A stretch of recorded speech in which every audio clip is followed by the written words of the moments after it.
Alright guys, so today I'm going to be showing you the 2013 Verde Eon.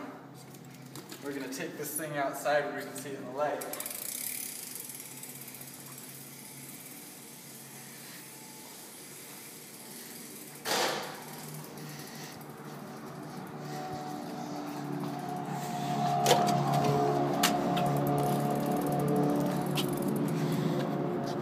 Alright, so what are you guys looking for? A sweet entry-level bike? This is your man right here.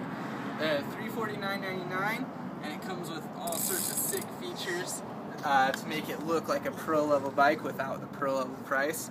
So you got the color-matched rims and spokes, keep it looking fresh, sealed bottom bracket, 3-piece cranks. It's got what Verde calls the Neo integrated headset, which if you get in close up here, you can see that that's a sealed cartridge bearing in there that you could actually switch if you ever upgraded your frame, switch straight over into an integrated frame. It's actually an integrated headset versus just loose ball bearings that you see on most standard headsets like that. Another sweet feature that Verde included this year that you wouldn't see on last year's Eon is this top load stem. Keep up with those trends, looking fresh. So they're sick bikes, and it's not going to break the bank, and it's going to get you rolling. So let's give her a spin real quick.